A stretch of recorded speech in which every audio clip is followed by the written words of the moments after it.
Hey, what's up guys? Tyler here with Secure Team. On this channel, we talk a lot about UFOs, aliens, the unexplained mysteries in our skies and in space. We show a lot of footage, a lot of photos, and a lot of eyewitness testimony. And based on that evidence alone, I think we've been able to build a very strong case over the years that yes, indeed, there are unknown things in our skies, unidentified craft, if you will. We know that, likewise, there's also been much mysterious activity happening in space. But due to this subject, and the fact that these craft and this phenomenon is so elusive, and it is so hard to peg down, today I'd like to feature some documents that come straight from the horse's mouth and that provide proof that this phenomenon is not only real, but that it has been ongoing, that there has been a cover-up of said phenomenon, and finally, that it doesn't show any signs of stopping anytime soon. So without further ado, today we will discuss 5 government documents that prove the alien phenomenon exists.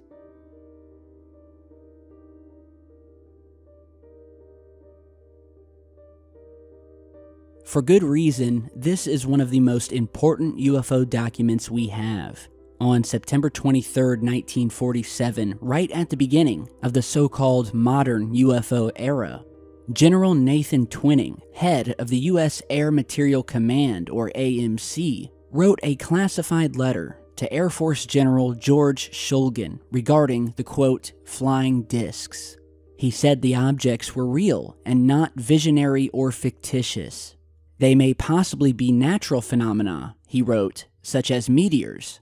However, he then went to say, quote, the reported operating characteristics such as extreme rates of climb, maneuverability, and action, which must be considered evasive when sighted, lend belief to the possibility that some of the objects are controlled either manually, automatically, or remotely. Twining listed several common descriptions of UFOs.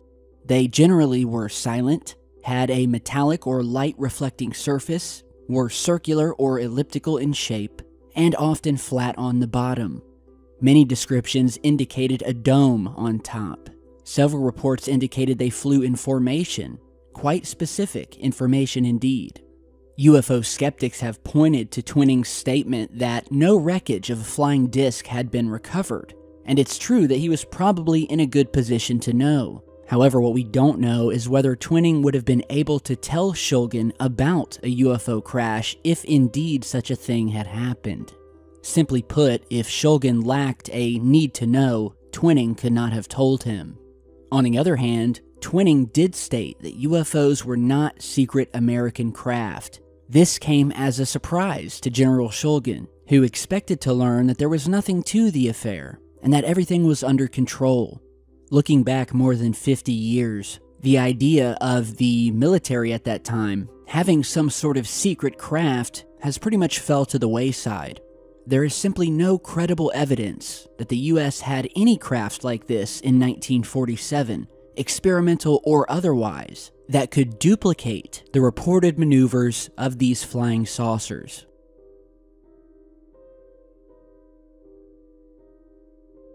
This 3-page document is just as extraordinary and mysterious as the Twining memo, where on January 31st, 1949, the FBI issued a memo on UFOs entitled Protection of Vital Installations. The classified document was sent to Director J. Edgar Hoover, along with the Army's G2, the Office of Naval Intelligence, and the Air Force Office of Special Investigations. It mentions a meeting among these groups concerning UFOs, with a key statement of the document reading, quote, Army intelligence has recently said that, quote, the matter of unidentified craft or unidentified aerial phenomena, otherwise known as flying discs, flying saucers, and balls of fire, is considered top secret by intelligence officers both the Army and the Air Force. Now mind you guys, this was just a year and a half into the modern area of UFOs, where for quite some time the government had been telling the public that this phenomenon was nothing more than a combination of hoaxes, hallucinations, conventional aircraft, and misidentifications. So why then was this subject considered top secret? The answer is contained in the memo itself, where in it discusses a near collision by a commercial airliner with a large, quote, rocket-type craft that had windows on it, no less, and that was traveling at an estimated speed of some 2,700 miles per hour. More serious, the memo explains, were invasions of sensitive airspace by unknown objects in the vicinity of the Atomic Energy Commission's installation at Los Alamos, where on multiple occasions, the witnesses of these unexplained phenomena were special agents of the Office of Special Investigation, airline pilots, military pilots, and Los Alamos security inspectors.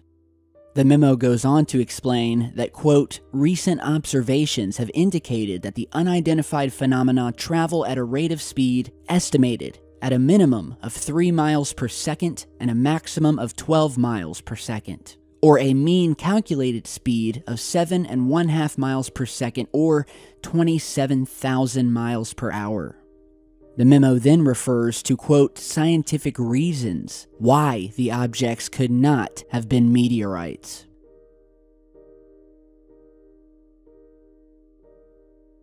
This document describes a rather close-up and personal UFO encounter on July 9, 1951, by the pilot of an F-51 fighter plane from Lawson Air Force Base in Georgia. The pilot, a combat veteran from World War II, provided quite a bit of detail which was recorded in the report. The object was described as flat on top and bottom and appearing from the front view to have rounded edges and slightly beveled. The object was completely round and spinning in a clockwise direction. No vapor trails or exhaust or visible system of propulsion.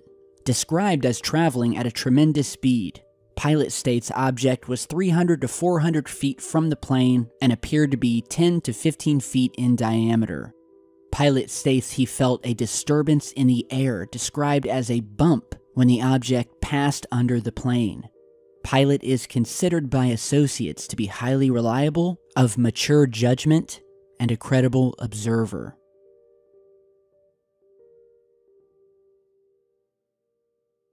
From late 1989 to the spring of 1990, hundreds of reports of lighted objects, often described as large triangular-shaped craft, were recorded in Belgium. The most spectacular sighting took place on the night of March 30th, 1990, where thousands of witnesses saw one or more low-flying triangular UFOs with bright lights flashing in the center. The Belgian Air Force sent 2 F-16s to intercept the UFOs, which were tracked by several NATO radar stations. The pilots also tracked the objects on radar, but the F-16s, among the top jet interceptors in the world, were thoroughly outclassed by the triangular objects. Not only being able to accelerate at incredible speeds, but also having the ability to change altitude almost instantly. Major P. Lebret of the Belgian Air Force General Staff did not seem to think these were American craft. His report on observation of UFOs during the night of March 30th, 1990, includes a detailed chronology of events and dismisses several alternative hypotheses. The speeds measured at the time and the altitude shifts exclude the hypothesis according to which planes could be mistaken for the observed UFOs. The slow moves during the other phases differ also from the moves of conventional planes. Though speeds greater than the sound barrier have been measured several times, not any bang has been noticed. Here also, no explanation can be given. So as technology has advanced, along with the government's ways of hiding this information, it's been much harder over the years to get a hold of documents or memos. They now know what these things are and that this is very real. And although documents have been scarce over the past 20 years, I'd have to say one of my favorite revelations that came in a set of secret documents released recently by a man who goes by the name of Victor Viggiani. In the 11 files that come directly from NORAD, otherwise known as the North American Aerospace Defense Command, detail the fact that over the last 5 years alone, there have been on average around 1,800 tracks of interest with at least 75 actual UFO intercepts. What this means is that the fighter jet pilots managed not only to get close enough to the UFOs and establish visual contact, but also to get a target lock, along with an air traffic control report about an incident in which 2 Canadian CF-18s scrambled from the Comox Air Force Base, pursued 3 UFOs at an altitude of about 35,000 feet, where they then gained contact and engaged the unidentified craft. Paul Hellyer, the former Canadian Defense Minister, has also spoken about this 2001 UFO intercept incident. And so there you have it. Today we've spoken about 5 of the most important and, in my opinion, telling documents that prove and shed light on the early days when the government was still trying to grasp what exactly was happening, all the way up to now when not only did we know what they were, but that there was no way possible they could be natural or created with our own technology. I am Tyler with Secure Team. Thank you guys for stopping by today.